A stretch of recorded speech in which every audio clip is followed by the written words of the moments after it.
I have my door open right to my right and it's raining outside. Is that noise distracting?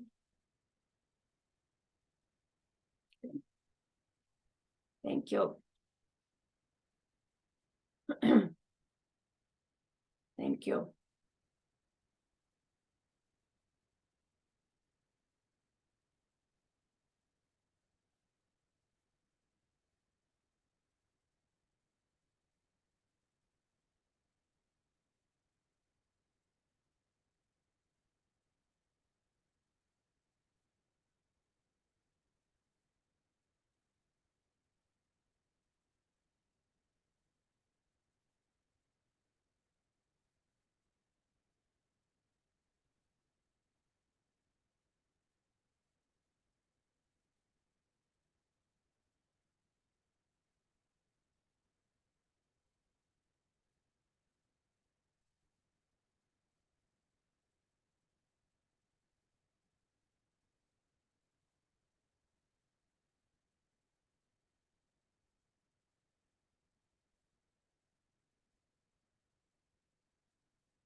Time in.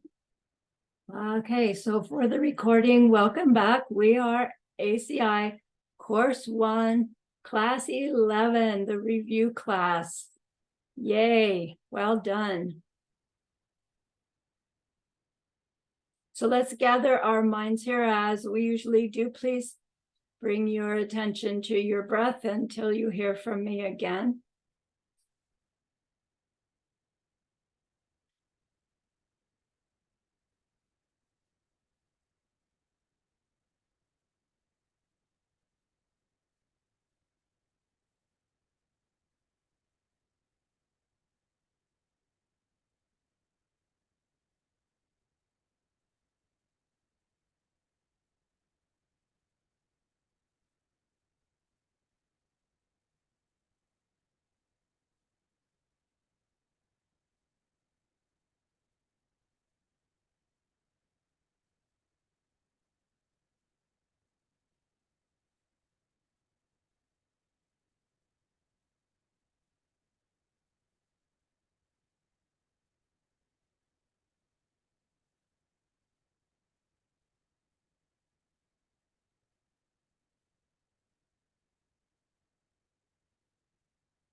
Now bring to mind that being who for you is a manifestation of ultimate love, ultimate compassion, ultimate wisdom.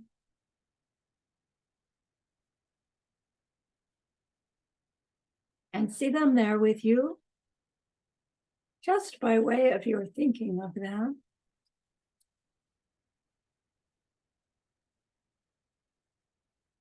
They're gazing at you with their unconditional love for you.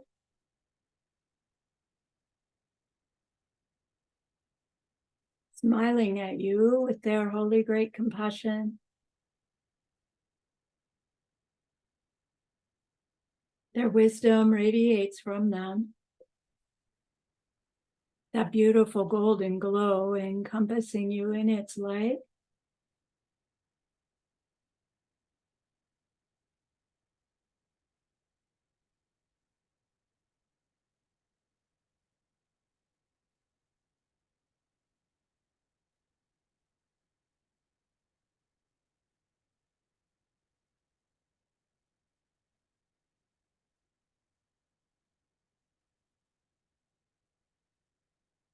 And then we hear them say,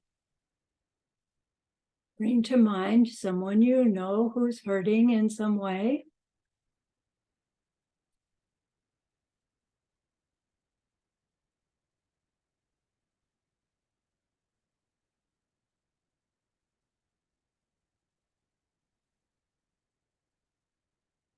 Think about how much you would like to be able to help them.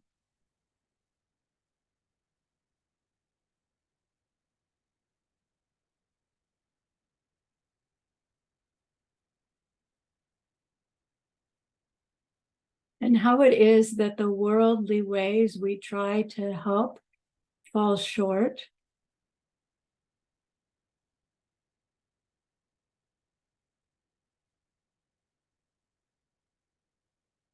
How wonderful it would be if we could also help in some deep and ultimate way, a way through which they would go on to stop their distress forever.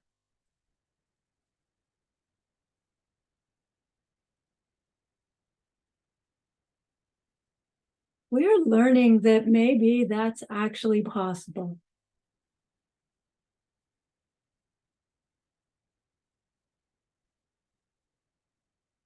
And so I invite you to grow that wish.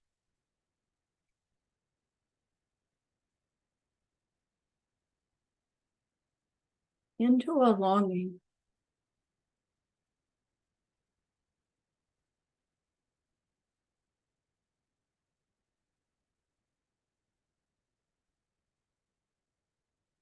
With that longing to be able to help that other come to stop their distress forever, turn your mind back to that precious holy guide. We know that they know what we need to know, what we need to learn, what we need to do to be able to help this other in this deep and ultimate way. And so we ask them, please, please teach me that.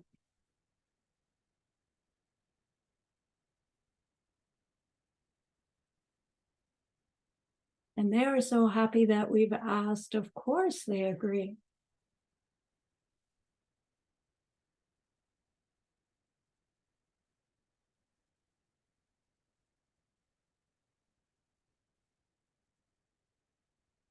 Our gratitude arises.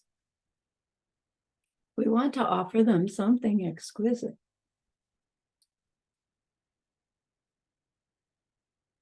And so we think of the perfect world, the one they're teaching us how to create. We imagine we can hold it in our hands and we offer it to them, following it with our promise to practice what they teach us, using our refuge prayer. Here is the great earth, filled with fragrant incense and covered with the blanket of flowers. The great mountain, four lands, wearing the jewel of the sun and the moon. In my mind, I make them the paradise of a Buddha and offer it all to you. By this deed, may every living being experience the pure world. Idam Guru Ratna Mandala Kamnirya Tayami. I go for refuge until I am enlightened to the Buddha, the Dharma, and the highest community. Through the merit that I do in sharing this class and the rest, may I reach Buddhahood for the sake of every living being. I go for refuge until I am enlightened to the Buddha, the Dharma, and the highest community. Through the merit that I do in sharing this class and the rest, may we reach Buddhahood for the sake of every living being. I go for refuge until I am enlightened to the Buddha, the Dharma, and the highest community. Through the merit that I do in sharing this class and the rest, may all beings reach their total awakening for the benefit of every other.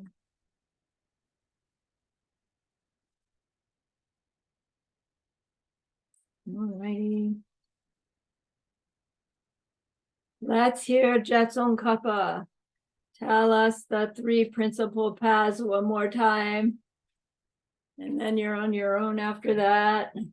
Or Jetson Kappa reading to you. as I was going through the final and the notes for this class, everywhere it's consistently using principal PAL. And I'm just going to have to concede and say, please forgive me. I made a mistake. I insist it's LE, but I give up. PAL, right? I admit I'm PAL, PLE impaired. Then impaired as well. So you have to watch me on that one. All right, here's Jetson Kappa, the three principal paths.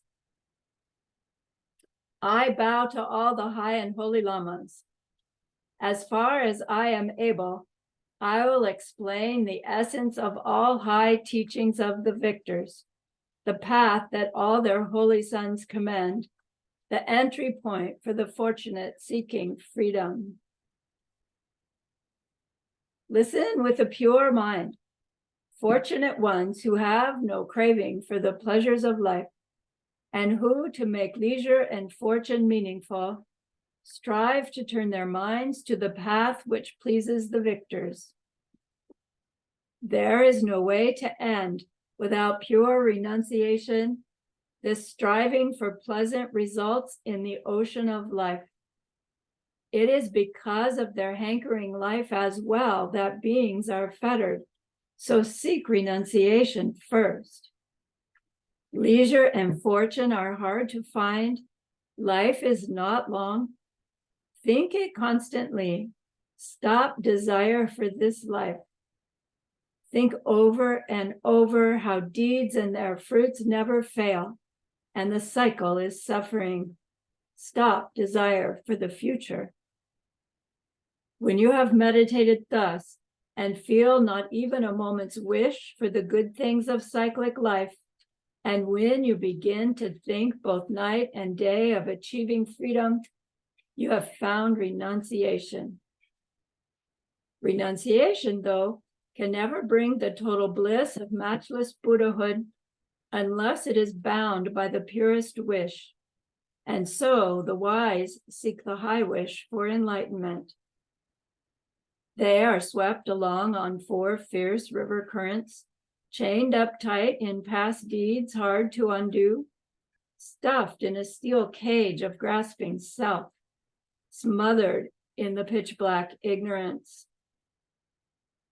In a limitless round they are born, and in their births are tortured by 3 sufferings without a break. Think how your mothers feel. Think of what's happening to them. Try to develop this highest wish. You may master renunciation and the wish, but unless you have the wisdom perceiving reality, you cannot cut the root of cyclic life. Make efforts in ways then to perceive interdependence. A person has entered the path that pleases the Buddhas when, for all objects in the cycle or beyond, they see that cause and effect can never fail, and when for them, those lose all solid appearance.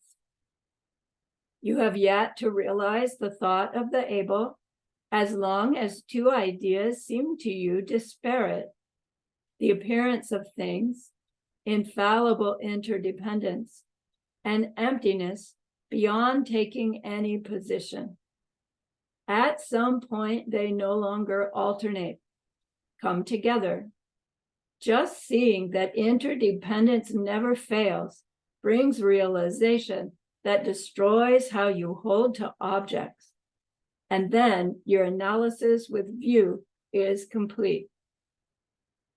In addition, the appearance prevents the existence extreme, emptiness, that of non-existence. And if you see how emptiness shows in cause and effect, you will never be stolen off by extreme views. When you have grasped, as well as I, the essential points of each of the 3 principal paths explained, then go into isolation, my child, make mighty efforts, and quickly win your ultimate wish.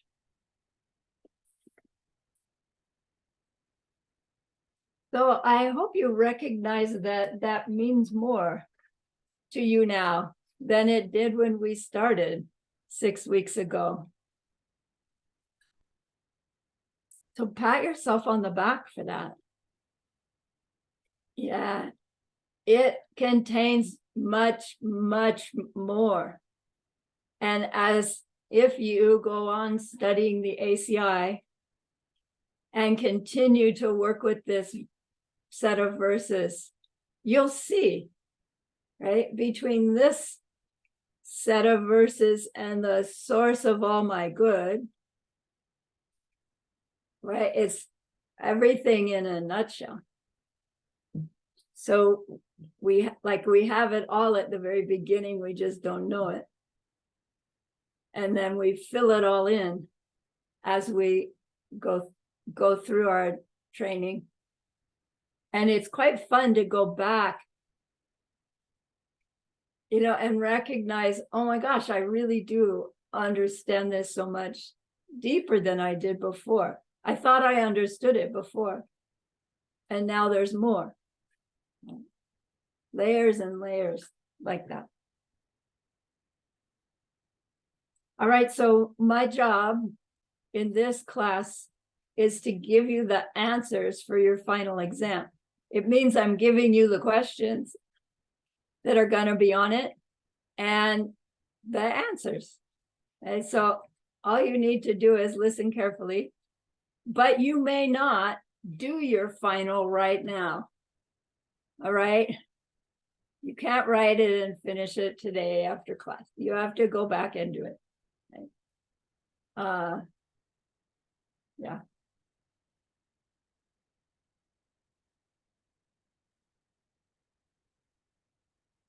But you can mark down what questions they are.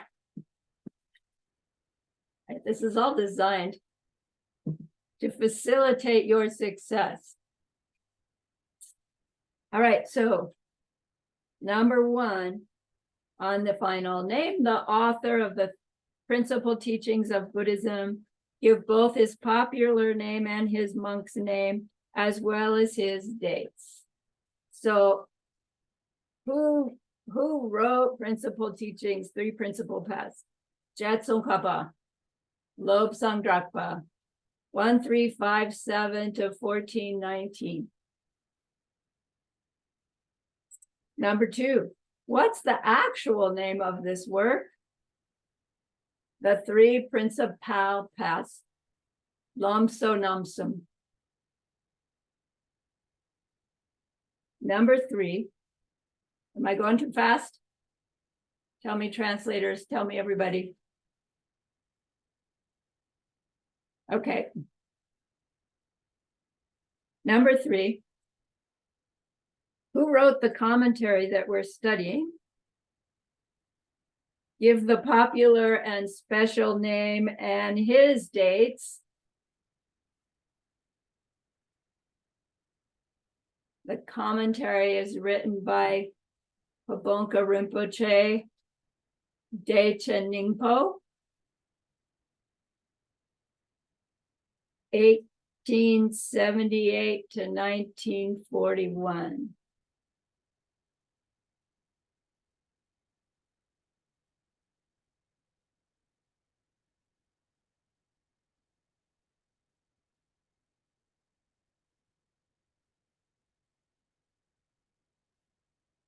Next, who is the disciple of Trijong Rinpoche who wrote the introduction? Give his full name and correct title. So we're tracking our lineage a bit. Trijong Rinpoche was the student of Pabonka Rinpoche. And Serme Geshe Lobsang Tarchen Ken Rinpoche is the student of Trijong Rinpoche, who we know is Geshe Michael's Lama. It doesn't ask for his dates, but his dates are 1921 to 2004.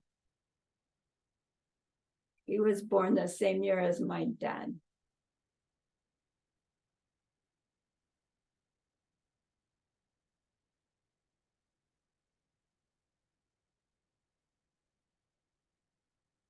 Number 5. Name the 3 principal paths.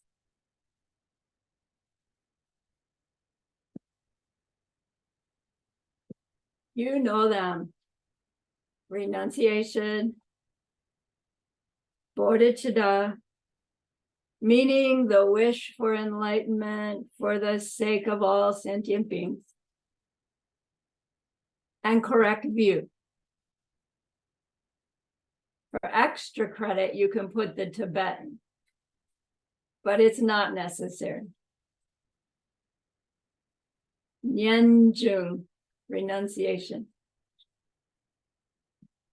Jongsem, bodhicitta. Yangdak Betawa, correct worldview. Renunciation, the wish for enlightenment, and correct view.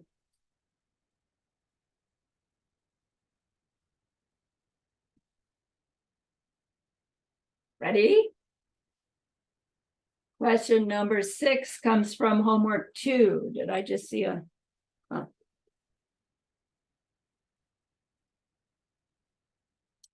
The question says, is there any relationship between the 3 principal paths and the Great Seal? That would be a yes or no answer, right? That's not what we want. Rewrite that as, what is the relationship between the 3 principal paths and the Great Seal? And then between these 3 and the tantric path. So sometimes these questions have 2 questions inside one question, and be sure to answer both. So for this question, we first need to ask ourselves, what do they mean by the Great Seal? It was that Mahamudra, if you recall. And the Mahamudra was the seeing emptiness directly experience. So the Great Seal means seeing emptiness directly experience. So really this question is saying, what's the relationship between the 3 principal paths and seeing emptiness directly? And what's the relationship between those and Tantra practice?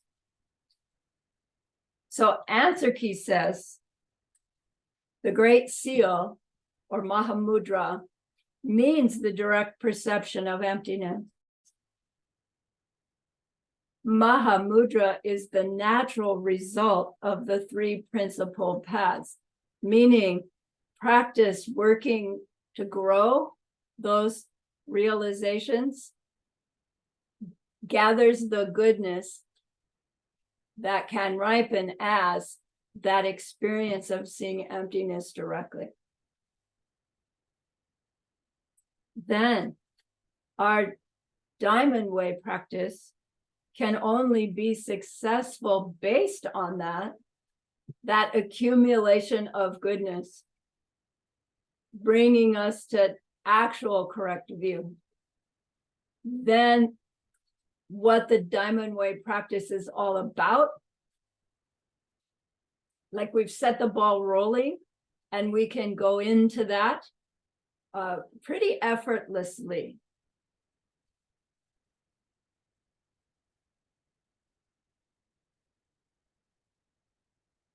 Because we know that the recurring theme in the 3 principal paths is recognizing that our behavior towards others creates the causes for our future. So all of these roll into us learning how to choose our responses to our life situations in a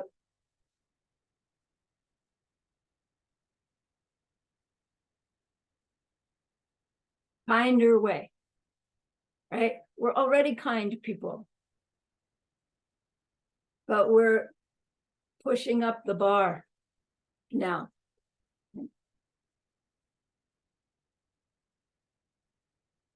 All right, now number 7.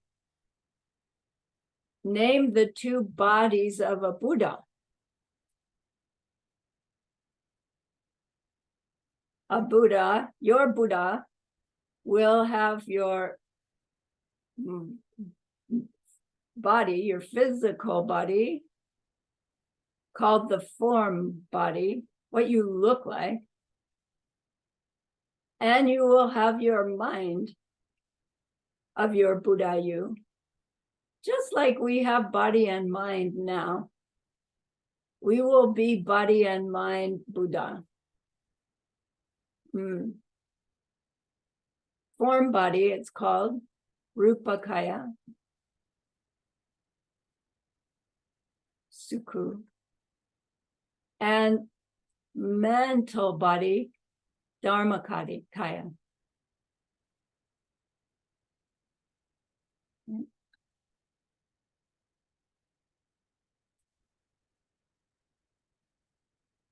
There's a sequence to these questions.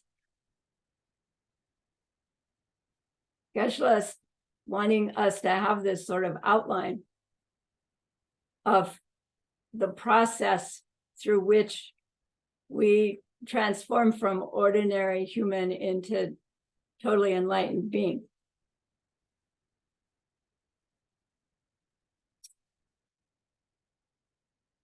Developing our 3 principal paths into realizations, making them real. And all the realizations that come along with those becoming real, they are influencing our mind, right? Colored by the bodhicitta in all of our behaviors to move us along towards coming to perceive ourselves as a being who has these 2 bodies instead of these 2 bodies, right? So the next question is, name the 2 causes of those 2 bodies. So in order to create those 2 bodies, we need to create the causes for them, just like we did create the causes for these 2 bodies, this body, this mind. So we learned the collection of merit is the cause for the Buddha's form body, and the collection of wisdom is the cause for our Buddha's mind body, wisdom body. Collection of merit, our deeds create what we're going to look like. Our awareness, our thinking about the deeds, our awareness, our choice making, that all creates the mind, the causes of our mind, Buddha. Okay. So next question, how do the 3 principal paths relate to these 2 causes?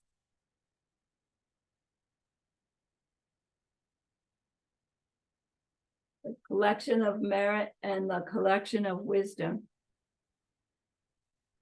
Renunciation and bodhicitta contribute to the collection of merit. Correct worldview contributes to the collection of wisdom.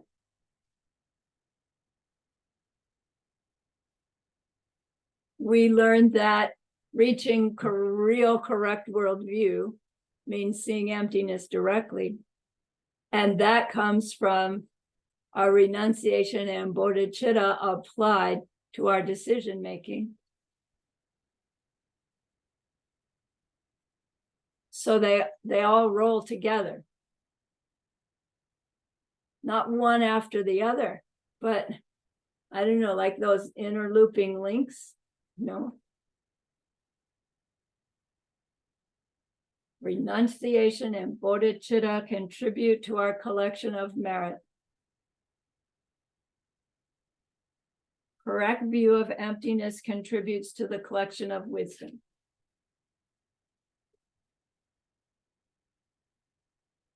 So then we think, okay, I've got the big overall picture. Then I need somebody to teach me, right? How do I really get this renunciation thing? What is it really? And how do I grow my bodhicitta? And, what happens when I get in a situation and I can't sort it out and I'm too upset to make a different decision? We need a teacher. But we don't want just any old teacher. Now that we've got a glimpse of how specific this process is, we need a teacher with certain qualifications so that they're going to teach us, right, about what we want to learn and where we want to go, right? We're not going to say, oh yeah, I want to become a Buddha. I'm going to go hire a piano teacher, right? We need to find a teacher of how to become Buddha.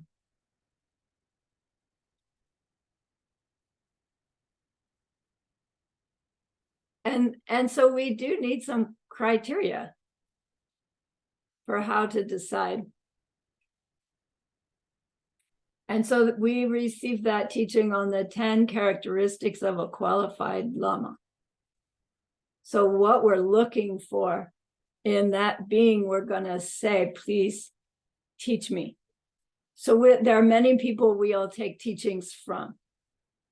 What we're talking about here is the one that we see. I'm talking about this being you have in front of you. Ultimate love, ultimate compassion, ultimate wisdom. What qualities do you see in them? These are the ones. This is what they have inside them that allows them to be for you who and what you can successfully devote yourself to. Right? Whether they're in the flesh or not, right? Know that they have these qualities. Here's the 10. If you can, please learn them in order. That there's kind of a reason for the order. And so it's helpful. The first 6 are related to their qualities. The last 4 are about their teaching style or method so number 1, they're controlled, meaning they're high in their morality.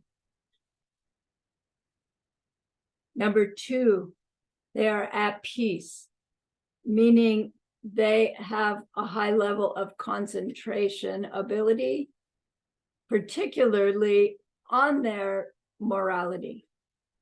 So the first one is controlled, high level of morality.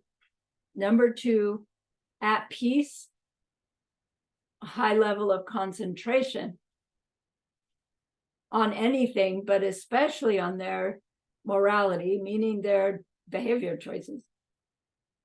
Number 3, they have high peace, meaning they have wisdom, some level of wisdom, meaning understanding the lack of self-nature, of self-other interaction between, and so understanding how it is that behavior creates the causes for future experiences, right? Wisdom is understanding this marriage of karma and emptiness. Then number 4, they have exceeding qualities, meaning we see them as having knowledge and abilities greater than our own. Someone we admire and aspire to become like. Number 5, makes effort, meaning they have this deep joy in helping their students, like we can perceive. So it isn't just that they work hard, it's they really enjoy serving their students. Number 6, they are rich in scripture,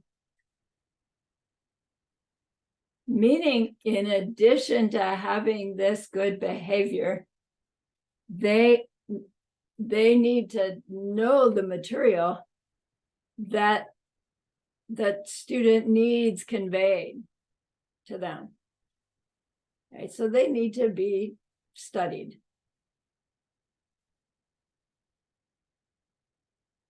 Rich in scripture. Number 7.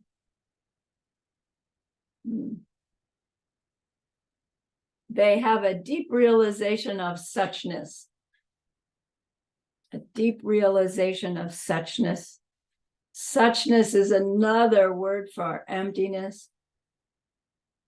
And so here, ideally, we see, know, or believe that our teacher has had the direct perception of emptiness.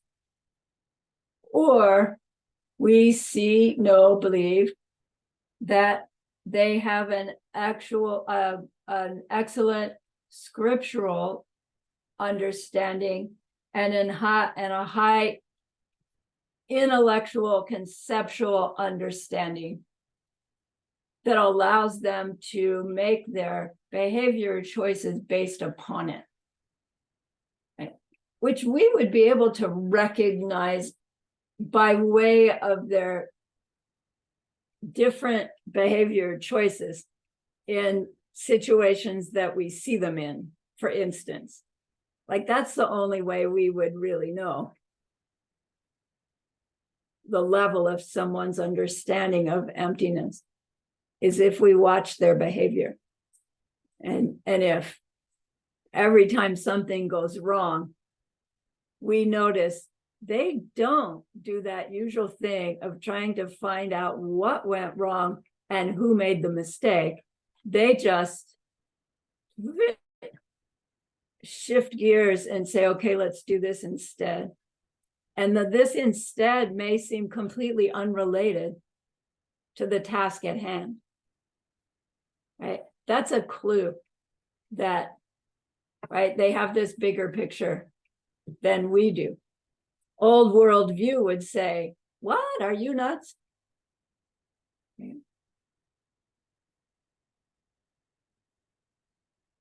Number 8, they are a master instructor, meaning they have this ability to know the student's capacities for the volume and the order of the material. That's more clear on a one-on-one relationship with our teacher than it is when we're in a group. But it is true that, right, whatever the teacher is saying is heard by each student, unique to the student, and at some level of understanding by the teacher, they're aware of that. And somehow, right out of their mouth comes the way things are said that ends up being, special for this one and that one. Sounds like the same message, but it's different, right? That does start to happen. Then number 9, they are an image of love. My favorite. It's clear to us that they are sharing what they know out of love for the other. love being, I want you to have this. Here's what for me has been the key to transformation. I want you to have it, right? I want you to have the happiness that you can reach through this. And that is clear that they're teaching from that motivation rather than from those 8 worldly thoughts called the 8 worldly dharmas. They're coming up later. And number 10, they are beyond becoming discouraged, meaning they never tire of repeating the same thing, right? Again and again and again, whatever's necessary to help their students. Okay, got it? So all you need to do is list the 10 and give this little statement that you understand what the little cryptic title means. Okay. They're controlled. They're at peace. They have high peace. They have exceeding qualities, makes efforts, rich in scripture, deep realization of suchness, is a master instructor, an image of love, and beyond getting discouraged. Okay?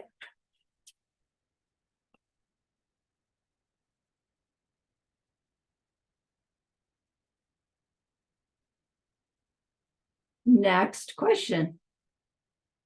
Well, if that's what I'm looking for in my teacher, what's the teacher looking for in me? Right? What are the qualities of a good student, And this is not, don't mix this up with the qualities not to have, which are the 3 problems of the pot. This is the qualities to have. List the 3 requirements of a good student as found in Arya Deva's 400 verses. So you remember those? They're intelligent, not meaning IQ smart, but meaning right, looking for answers to questions. They think about things. Intelligence, impartiality, and number 3, they have high aspirations and the willingness to work hard towards those goals, right? So number 3 has 2. True to the Galukpas. Intelligence, impartiality, and high aspiration with willingness to work hard. So the impartiality means we're not listening to the teachings to prove to ourselves something we already believe. Impartiality means I'm going to open up and consider all this new stuff. Not meaning ditch what we already believe. Okay? We should be comparing. But impartiality means I'm going to open up and listen to it all, consider it all, and work with, right? We'll have the instructions for how to work with it, right? As opposed to being partial. I'll take this and not that. The stuff we don't get, the stuff that's too hard, they tell us repeatedly, put it over there on the shelf and just let it cook in your mind. Our tendency is when we come up against something hard to either reject it all or reject ourselves. And they say, just no, put it there. It'll slow cook. And it'll come up later and you'll go, oh, I don't know why that was so difficult. Okay.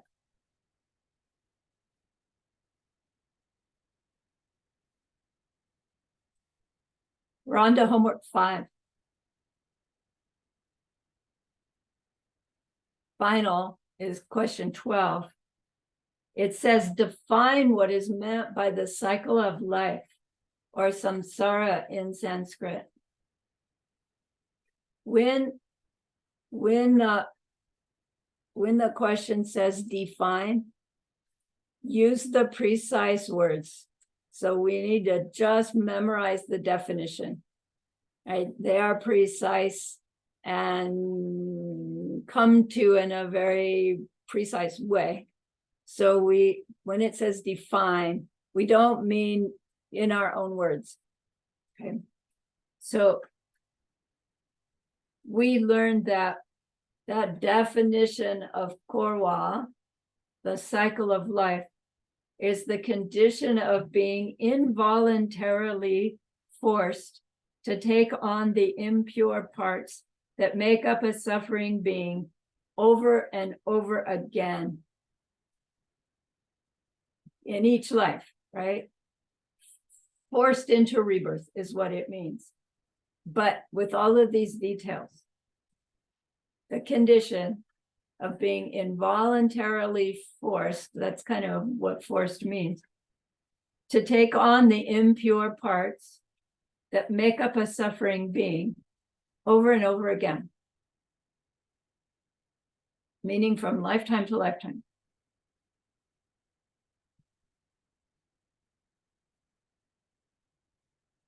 Got it? Next question. List the 8 worldly thoughts. Just list them. So if you remember the 8 worldly thoughts, being happy when I get something, being unhappy when I lose something is what the answer key says. So gain and loss is the first pair. Second pair, being happy when I feel good. Being unhappy when I don't feel good. So pleasure and pain are the second pair.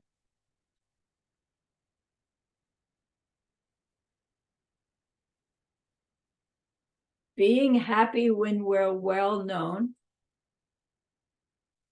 and being unhappy when we're badly known.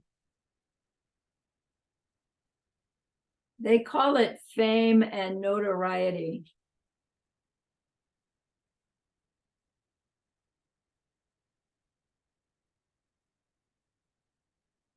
And the last two, being happy when someone speaks well of us, and being unhappy when someone speaks badly of us.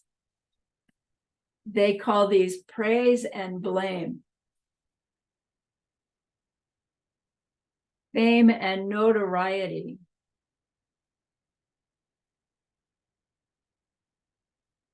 They're using the word as, oh, look at the little one.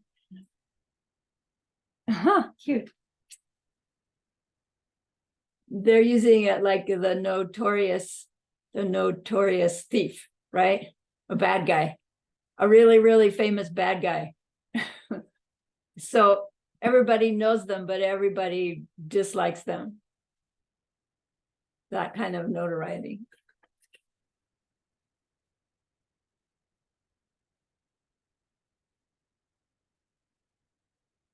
Got it? Oh, praise and blame.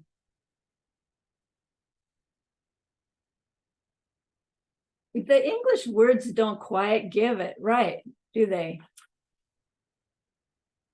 Yeah, so although the answer, the question just says list them. This one, please put in your own words, right? What you mean by those words. Okay.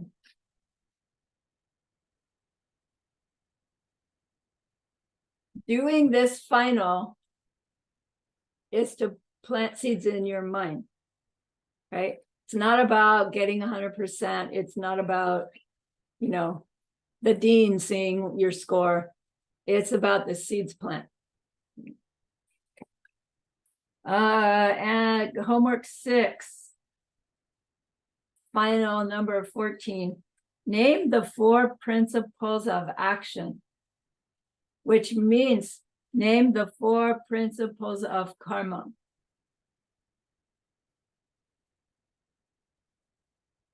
Number 1, causes definitely produce similar consequences. Please include in your answer, that means kind deeds will definitely lead to pleasant outcomes, and unkind deeds will definitely lead to unpleasant outcomes. Because that's the meaning of definite.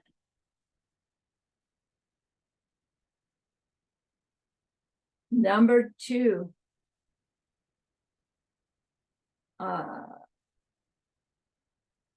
karma expands. The consequences are greater than the deeds done to make the causes.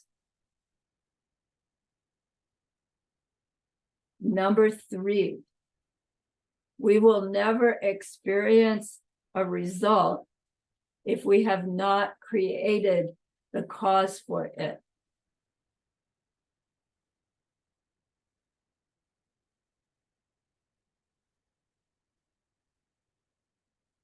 And number 4, once a cause is created, an outcome must occur unless it's purified. Now the answer key says, once a cause is created, the outcome must occur. And to be more precise, to say an outcome must occur means that we're understanding that a given seed that we plant does not yet have the result in it. It's gonna grow. It will give some result, pleasant from kindness and unpleasant from unkindness, but we can't say the result in the sense that that implies, to me anyway, that we think the result is already in the seed once it's planted. Okay? It's gonna become a result, but we don't actually know what that result's gonna look like specifically until that seed crosses the threshold into manifesting our experience. Okay? So you wouldn't get it wrong if you said the result, but your grader will know, whoa, this person really gets it if they put a result. It's gonna come. The most important thing is to understand once we've put a deed seed in there, it's in there. Unless we actively do something to prevent it from growing into its result, it's gonna bring a result sooner or later, bigger than the deed we did, both for kind deeds and for unkind deeds. Okay, so that system's a disadvantage for unkind deeds, but it's an advantage for kind deeds, because we don't need to set ourselves up to save lives and, feed masses of hungry people and invent a new vaccine. We need to do daily accumulating little kindnesses beyond, a little more than our ordinary. And those seeds grow into extraordinary goodnesses like internet, cell phones, right? Travel across the world.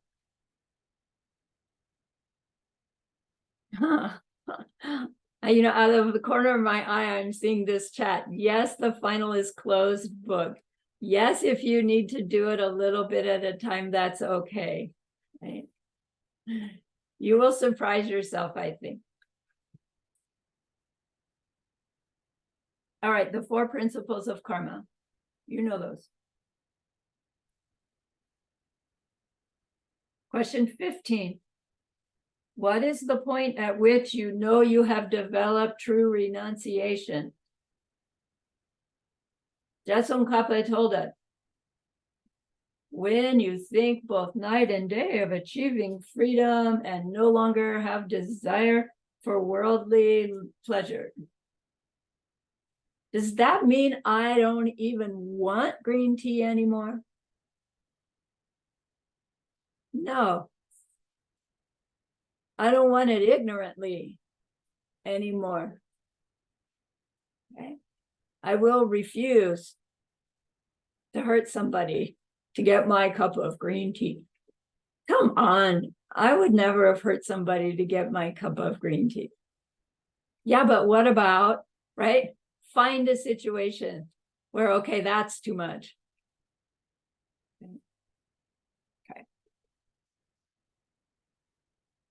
A renunciation, deep level is our renunciation of our misunderstanding where things come from. Just ignorance everywhere, the mistake that I'm making. I've had enough of that. Like thinking night and day of how do I stop believing that things are in them? That instant blame factor. Okay.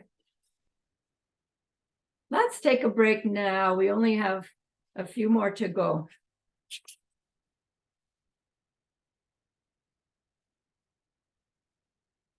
Yeah, let's take a break now.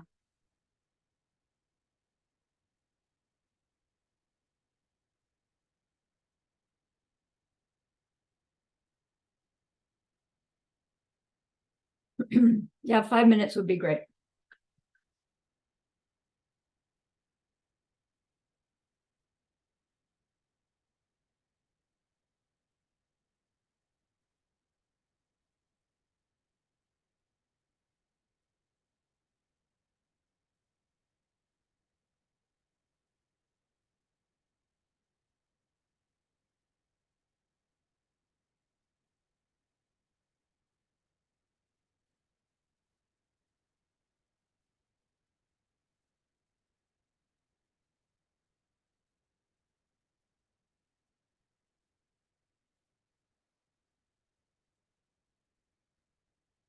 Yes, Kong Ling. Sorry, teacher. Later on, can you, explain a bit about the 4 schools? I think last 2 weeks, you've been, list out the functionalist and then the independence and implications, that part. Yes, it's coming up. Later you touch on that, isn't it? Yeah, there's a question about it. And so if when I get to that question, I don't answer, you clarify for you, then ask more then, okay? It's question 19. We're on 16. Thanks. Okay.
No wonder I can't see. That's better.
Is that another question, Kongli, or is that from before?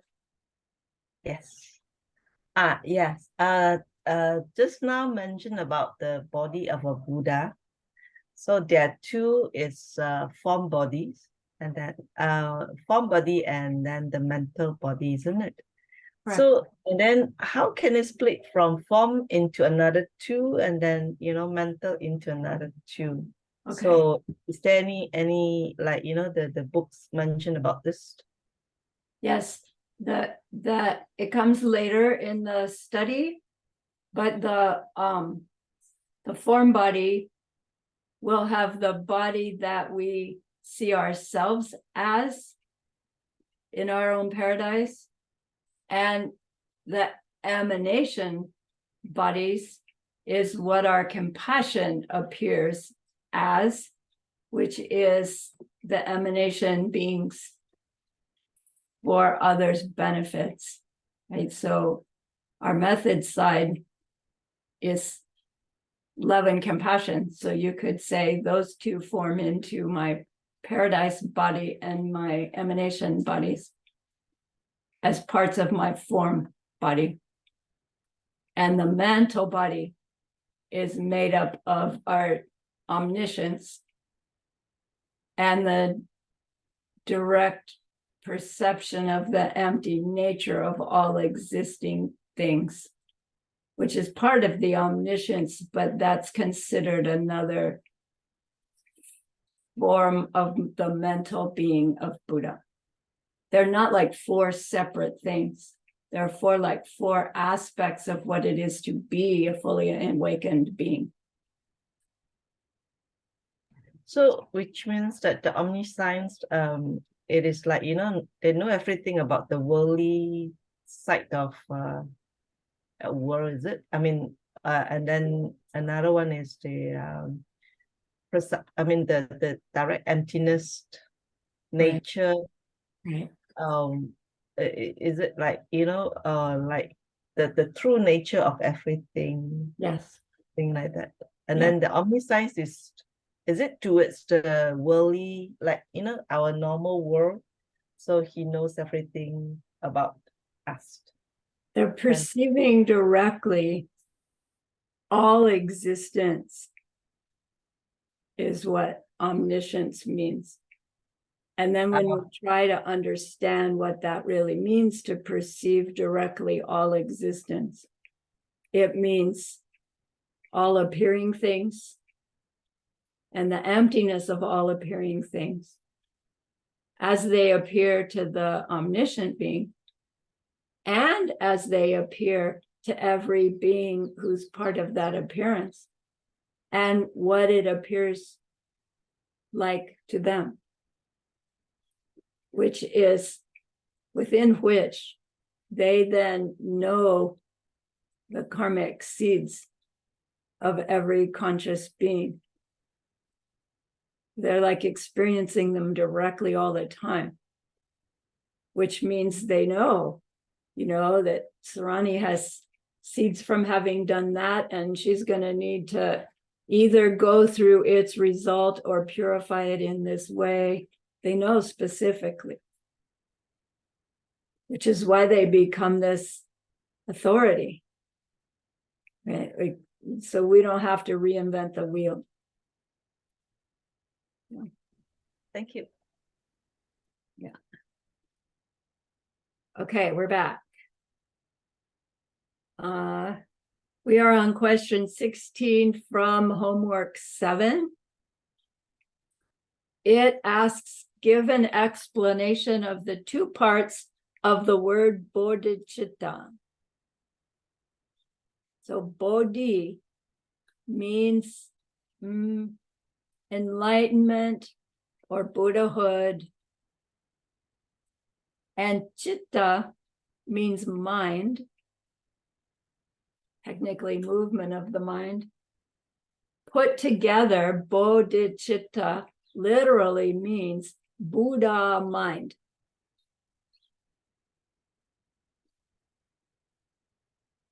But what we mean by Buddha mind is the wish to be fully enlightened in order to benefit all others.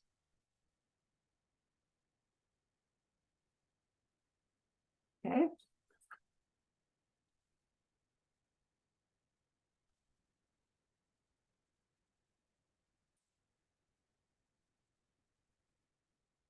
Question number 17 is from homework 8. It's a long one. You probably have your own test taking strategy, but I will share with you mine. I look through the pages, right, just to see what it all is. If there's something that has said define, I answer that one first because it's the one that makes me the most nervous. I get it out of the way. And then I look at the ones that are easy, that I know. And then I do those, get them out of the way. And then I zero in on the ones that I really have to stop and think about. So this is one of those. If I got started at it at the beginning, I'd have 5 minutes, well, you have plenty of time, but it would just take too long and I'd be all frazzled. So I have this sequence and it served me for many years taking exams. So, right, you're on your own time with this final exam. Don't stress about it. Use it as a tool for learning, okay? So this question 17, give the 7 steps in the cause and effect method for developing the wish for enlightenment. Explain briefly why each is necessary for the next. Do you remember this from your homework?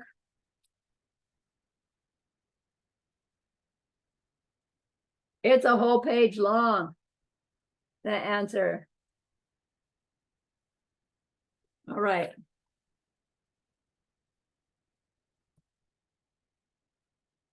So here it goes. In order to develop my wish for enlightenment, for the benefit of all beings, I will train myself in recognizing all sentient beings as my mother from before. Equanimity is a necessary preliminary to this, because if I hold some close and others distant, I won't see everyone as having been my mother. And it will block me. I will exclude some beings. And then my bodhicitta won't be bodhicitta. step number 2, having come to the conclusion that every being is a mind stream that was my mother in some past life for me. I can remember the kindness that they did for me just by giving me that life, whatever it was. Good life, bad life has nothing really to do with it. Perfect mom, not perfect mom. All of it, right, is exactly what I needed to grow on my path. Now that I know more, doesn't mean it's right, doesn't mean it's good. Moms help us. So we remember the kindness of our mothers. If we don't have step number 1, recognizing them as my mother, I won't think of them as having been kind to me in that way before. So step number 2 comes out of step number 1. Step number 3 is developing the wish to repay that kindness. It really isn't, you know, we naturally, there's something about most of us that when somebody's been kind, we want to do something for them sooner or later. So it isn't like, okay, now I have to repay them. When we have number 1 and number 2 strongly cultivated, number 3 arises. I want to repay them. So the bus driver, I want to repay that being for having been my mom in the past. Hi, bus driver, how you doing today? Instead of, right? That's all this is talking about. An attitude shift towards every being we come in contact with. Even the gnat. Yeah, but start with humans. Or start with gnats, whichever's easiest. And then expand. Number 4 is developing a love like a mother for her only child.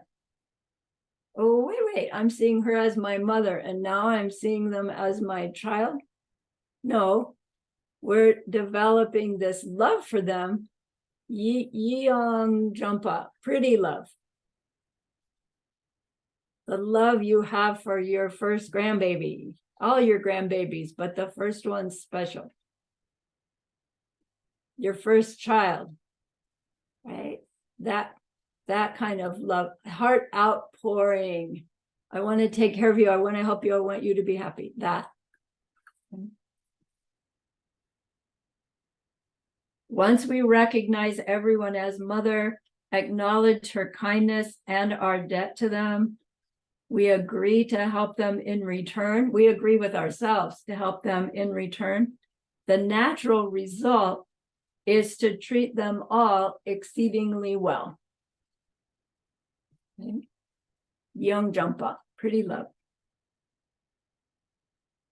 Number 5 is growing our compassion for all those beings.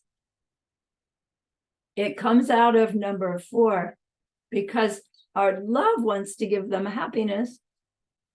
But as long as they're still in such great pain, any kind of suffering pain, what we give them to bring them happiness is going to fall short. Right? We want to help relieve their suffering so that they can, in fact, enjoy what we give them out of our love. we won't notice somebody's distress unless we care for them. So they say love comes first, compassion comes second. But we act on our compassion first and act on our love second. So but they're really a pair. They come together. Number 6 is cultivating this understanding that it's my responsibility. Each of those beings, each one my mother from before, it's up to me to help them. I can't see us suffering and expect somebody else to walk in and take care of it. Karmically speaking, the suffering we see is unique to our perception of them. So even if we have somebody else with us, we're looking at the same person with the same broken leg. We're both perceiving them and aware of their distress in different ways, aren't we? So to say, well, you take care of them, it does plant good seeds to at least get them help from somebody else. That is valuable.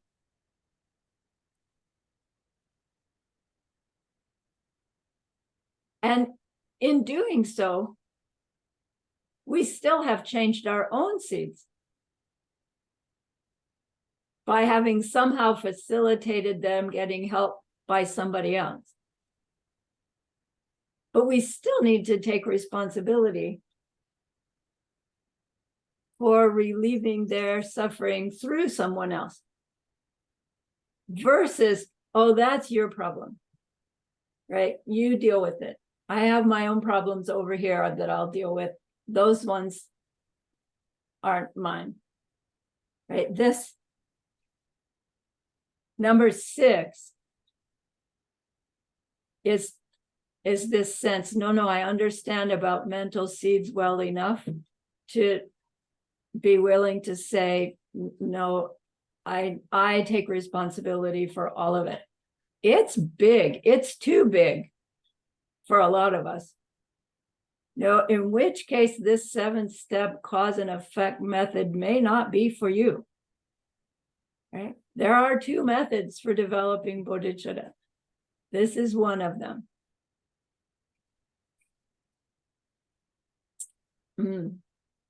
Personal responsibility does come as a conclusion in both of them, however. But it's a personal responsibility born of understanding where everything comes from, not a personal responsibility born of some authority figure saying it's all up to you. Right? In all of the hero movies, right? The hero has to decide, I'm going to do it. Right? So this is a step to be considered and cultivated, but don't step in prematurely. Baby steps are okay in Laksam Namdak, personal responsibility. The answer key says, you decide to help everyone yourself, regardless of the difficulty, without getting discouraged. Number 5, meaning compassion, is the cause of this, because if I don't want them to be free of suffering, I will certainly not choose to try to remove their suffering. Then number 7 is bodhicitta. I want to become a Buddha to be able to help everyone. In between number 7 and number 8, like, I'm going to do it. I'm going to do it myself, no matter what it takes. And then it's like, but I don't have what it takes. I don't know exactly. I know the principles. I can try. But without that omniscience and without that emanations, I'm limited. That's where our personal responsibility shifts into bodhicitta. I've got to become Buddha in order to help in that deep and ultimate way. Does it mean we don't try to do anything until we're Buddha? No, because it's the trying that creates the seeds, the collection of merit, born of our growing understanding, the collection of wisdom, that plants the seeds for reaching that state where we know exactly how to help them in that deep and ultimate way. So from number 6 to number 7, we recognize our limitation. And that limit, through that limitation, we like, oh, I've got to, be in this all or none. And there is no none, right? It's all or all. It's just how much time it'll take. Okay, so the sequence of these 7 is it when we see that, we see how it's a snowball effect, right? This one will lead to this one will lead to that. Those 3 lead to these 2. Those 2 lead to this one. And this one, we go, oh man, I can't really do it until I'm Buddha. Right? That sequence. Got it?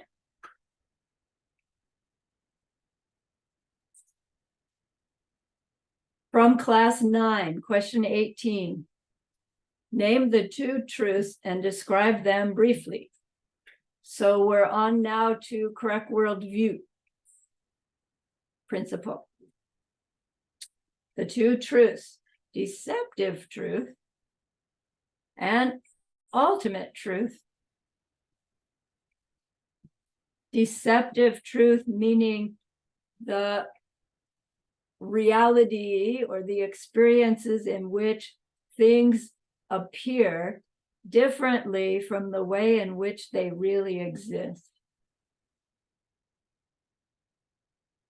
The reality in which things appear differently from the way in which they really exist, which is how ignorant beings perceive things. As out there, their identities in them coming at me.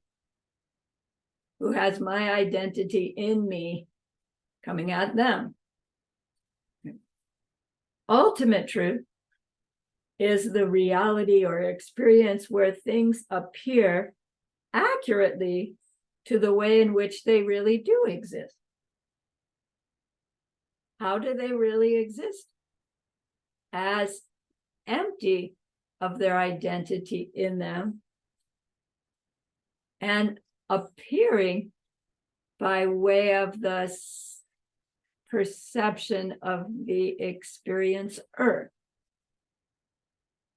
Ultimate truth or ultimate reality is the reality of how a fully enlightened being perceives things and how Aryas in meditation see things, says the answer key. Well, that would be assuming that the Arya goes into the direct perception of emptiness every time they meditate. And I understand that that's true.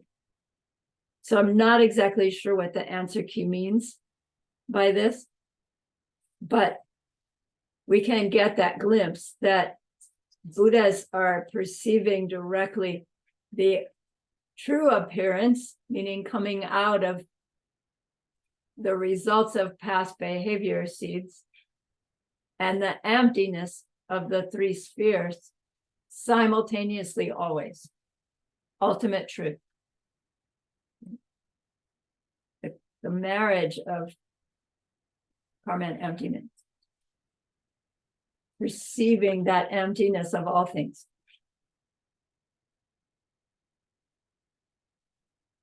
Number 19, it asks, explain what interdependence means in each of the 3 Buddhist schools below. So this is another one of those that I would go to and answer quick, soon, early, so I could get it out of the way. Explain what interdependence means in each of the 3 Buddhist schools. So here they have the Buddhist schools divided into functionalist schools, independent group, hang on here,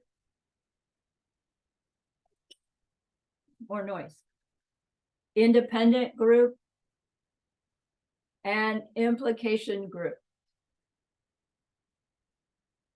So the functionalist group, they're called functionalists because it's the level in which we believe that things that function must have some kind of nature of their own to be able to function in the way that they do. So functionalist group say that things are interdependent in the sense that all things exist independence upon their prior causes. Is that true? Yes. Everything comes from causes. All things exist in dependence upon prior causes.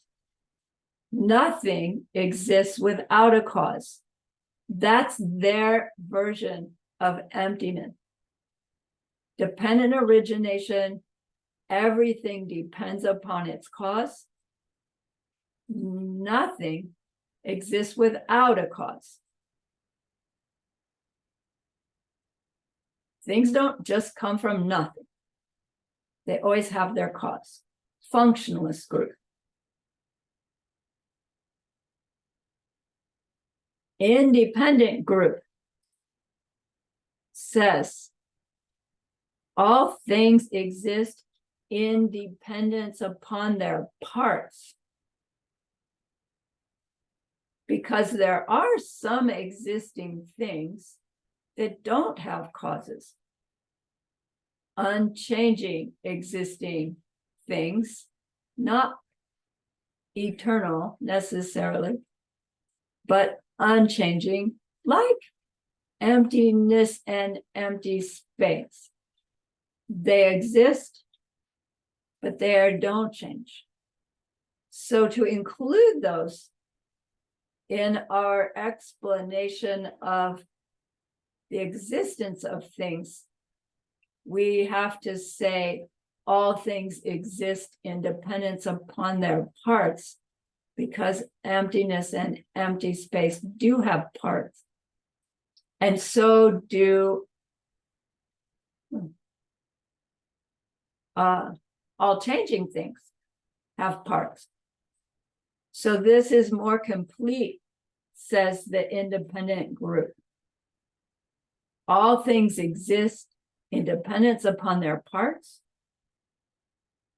and nothing can exist if it doesn't have any parts. It's emptiness. It's true too. It's just still incomplete for being able to stop all the suffering of our world, of our existence. So the implication group says those are both true, but further, all of those things exist in dependence upon the way the experiencer is thinking of them and naming them in the way the experiencer does. Nothing exists outside of the way that we think and name them with our mind. But not, I choose to think of it this way and name it this way. We know that doesn't work. So these words are too superficial. They're too on the level to be terribly meaningful. And that's why ACI courses takes 3 years, right? To dig into what does that really mean? Nothing exists outside of the way we think and name them.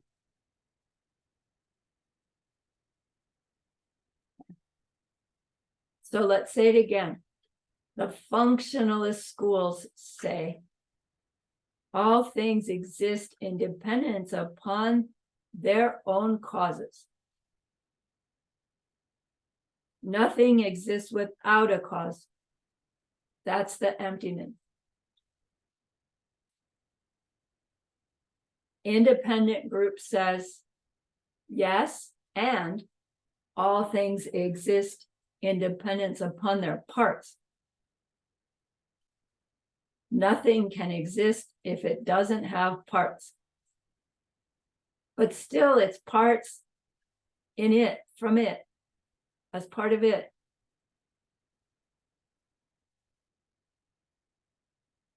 Implication group says, yes, but for those things to have causes and for those things to have parts, they all exist in dependence upon you thinking of them and naming them in the way that you do. Forced by our karmic seeds to do so, of course. Nothing exists outside of the way we think and name them with our mind.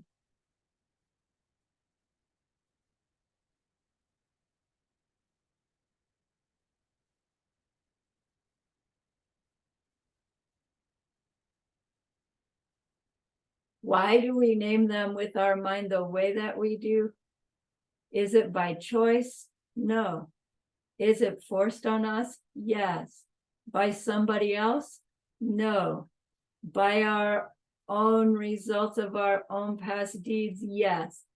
That sequence of thinking, right, is what we train in as we're learning the ACI, right? You guys all know the punchline already.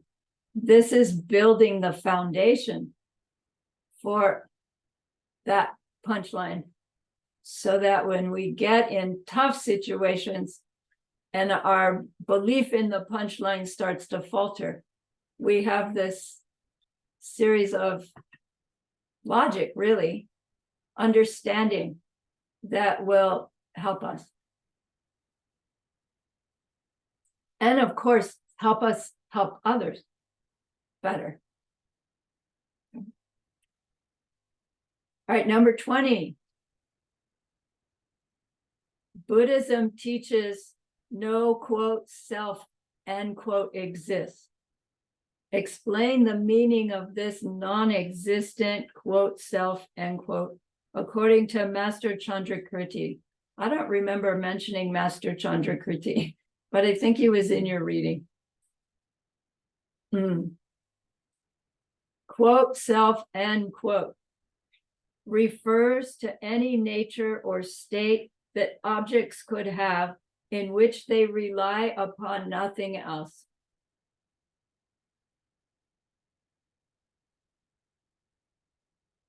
Self refers to any nature or state of any object in which they rely upon nothing else.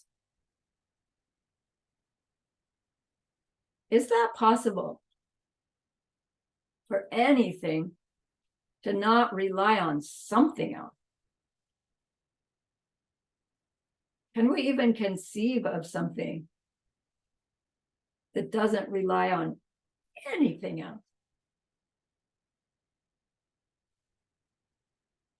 the non-existence of this nature is what we call no self.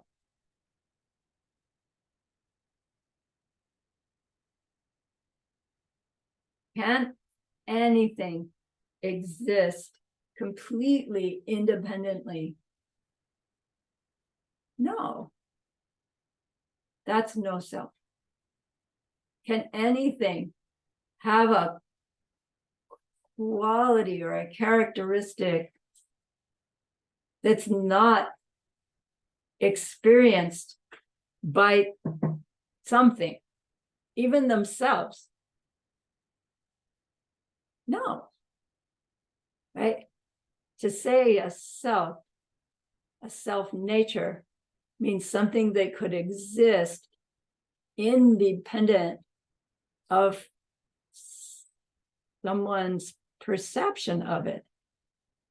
And yet we think, come on, the tree in my backyard, nobody's perceiving it right now, but I know it exists there.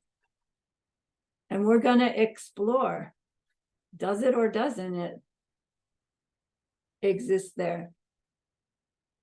How does it exist there when I'm not actively perceiving it? Is it the same tree every time I walk out there and do perceive it directly? We have a lot of work to do. No self. No identity quality in it.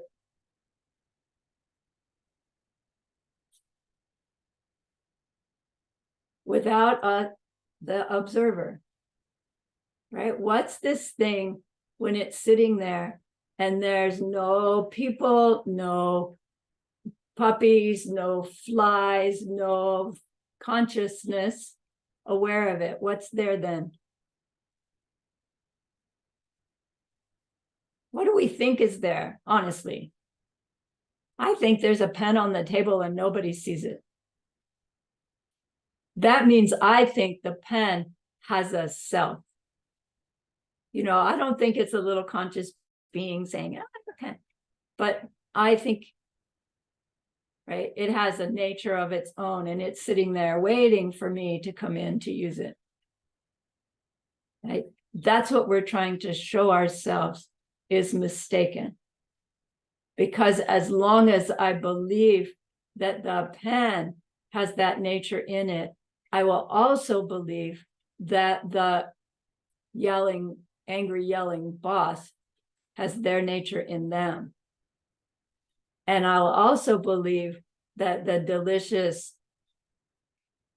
chocolate ice cream has its pleasure in it.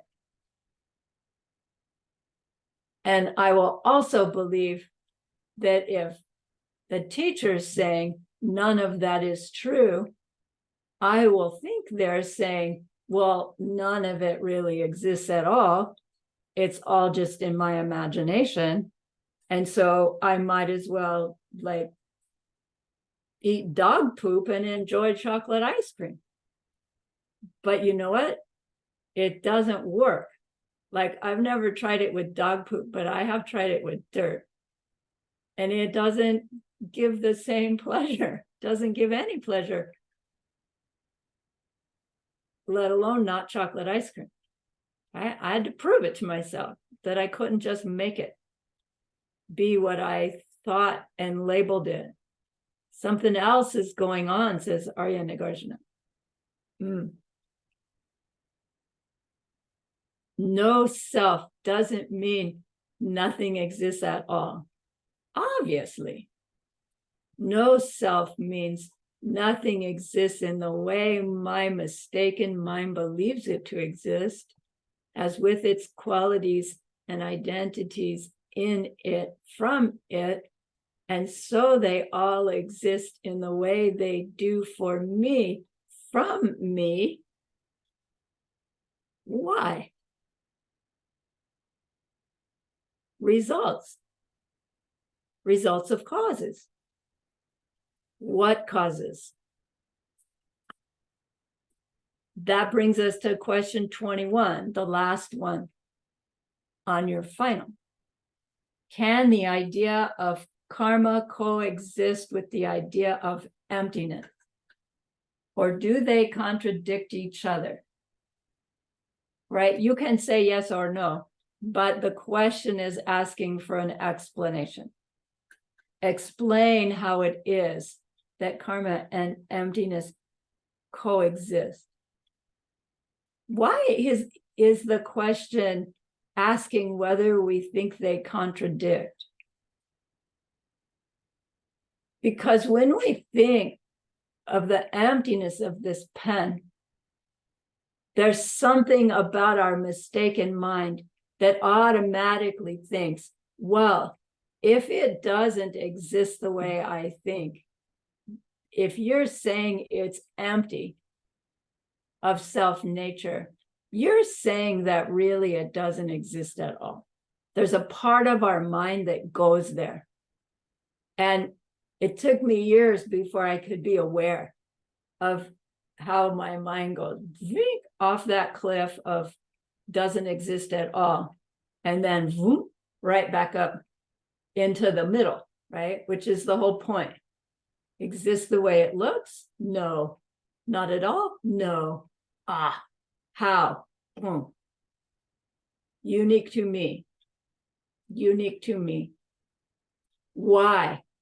Because of something I put in from before, right? This unique to me has to have a cause, right? Our hand goes from here to here, right? From here to here. I was always thinking it meant from the back of my head out. But now I'm thinking I'm reaching into my karma of past behavior and bringing it out. Past behavior, current experience. Past behavior, current experience. So now what becomes important if I get that? Past behavior is making my now. Current behavior is going to make my future. Right? Does that follow? If current behavior makes my future, what kind of behavior would make a future of Buddha paradise for everybody? Would somebody just tell me what to do, please? And they do. Avoid those 10 non-virtues. Train in the 10 virtues. Take your vows to do that in baby ways. Keep those vows. Grow our merit into wisdom, and our wisdom imbues our merit, and the two together transform us and our world experience by way of our behavior.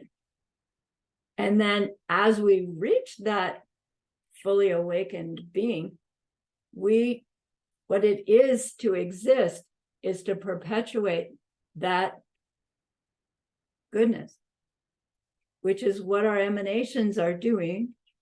And it's what our paradise being is doing in paradise, sharing the Dharma always with other paradise beings who are sharing the Dharma always. So we reach Buddhahood and we start our career. It's not like we reach Buddhahood, oh, finally I can retire, right?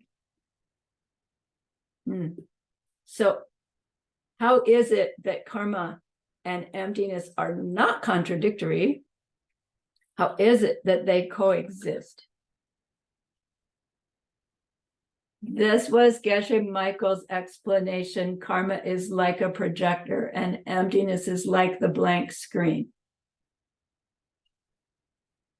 Because things' true natures is their no self nature, their emptiness, the blank screen, we project onto them based upon our mental processes.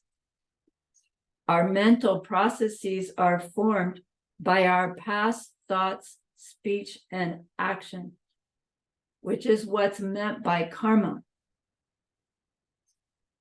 Doing virtuous karma creates a mental process which projects pleasurable events. Doing non-virtuous karma creates a mental process which projects painful events. Because things are empty, karma provides our experience of those things. Because things are empty, our karma provides our experience moment by moment. Karma and emptiness function together. There's no contradiction. To think of one, we know the other. Either way, right? At some point, the two stop alternating, they come together. As long as they are disparate ideas, we don't have it right, said Tsongkhapa. At some point, they come together. No contradiction. And so, our power lies in our behavior now, and now, and now, and now. And we're the only ones who can make those choices. We can use guidelines, right? We can follow advice, but we need to make the change. And change is admittedly hard.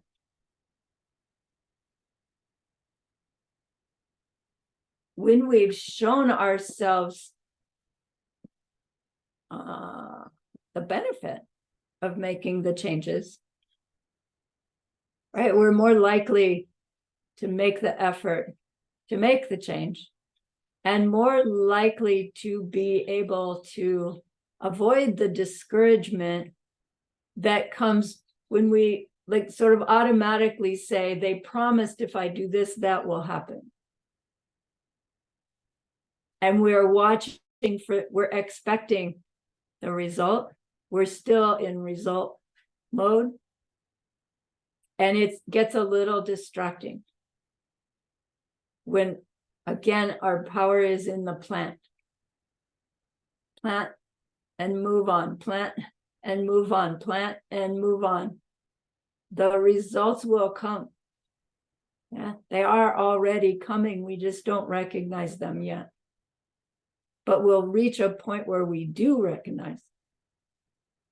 And then our power of choices in the now becomes more automatic, easier, more joyful. So, all that business about being in the now, being here in the now, how important that is. It's the only place we really are. It's all true and helpful. And the opportunity to plant our seeds with this growing level of wisdom born of our love and compassion, and the wisdom that grows that love and compassion. They all come together beautifully. Okay, that's your final exam for ACI 1. You can do it. Please give yourself a completion date. Somehow I missed question 11.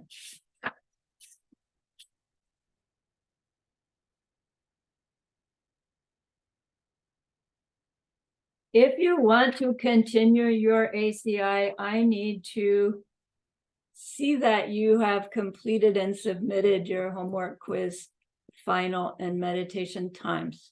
So if you're joining us starting September 11, be sure to let me know that you want to and that you finished your papers. Number 11 was the qualities of a good student. Thanks, Tracy. intelligent, impartial, high aspirations, work hard. Okay. So I had announced before, I'll do it again. I will offer ACI 2 off the platform on Monday mornings and Friday mornings, my time, 5 to 7, just like this, starting September 11.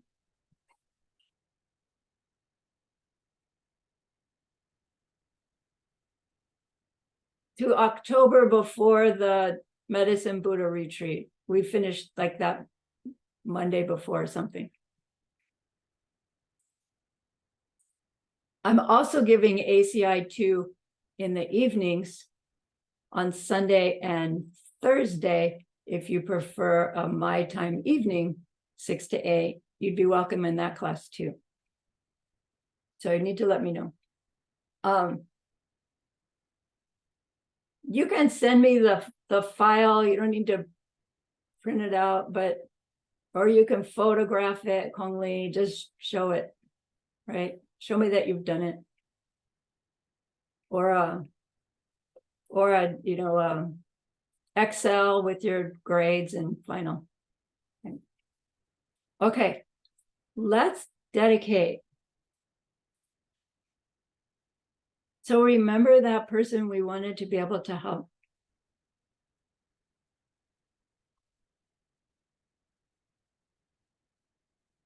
You need someone to mark your final. You mark your homeworks and quizzes. And then ask the platform about how they want it sent to the dean. It shouldn't be by individual. It should go through somebody. And I suspect the platform has a way to do that. But it needs to be done before September 11, please. Okay, we were dedicating. Remember that person we wanted to be able to help? We learned stuff that we will use to help them in that deep and ultimate way someday. And that's a great, great goodness. So please be happy with yourself.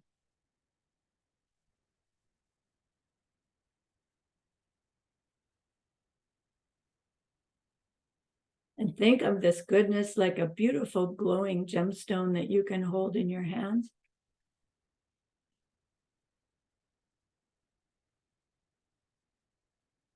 Inside is this pure and perfect world we are learning how to create. And all the goodness we've made so far.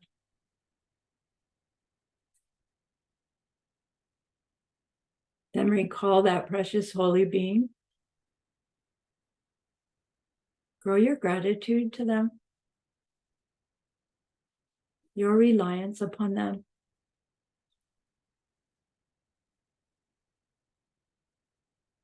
Ask them to please stay close, to continue to guide you and inspire you. And then offer them this gemstone of goodness. See them accept it and bless it. And they carry it with them right back into your heart. See them there, feel them there. That love, that compassion, that wisdom.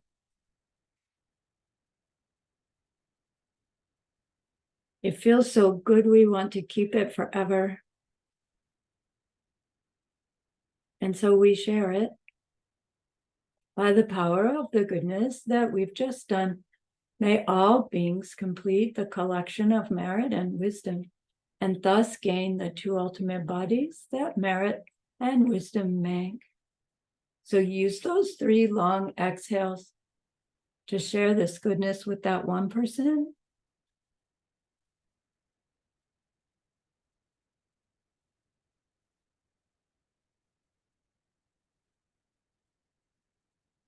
With everyone you love. and with every being in all existence everywhere.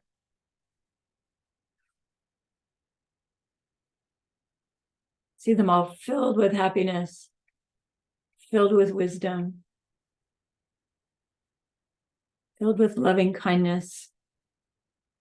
And may it be so.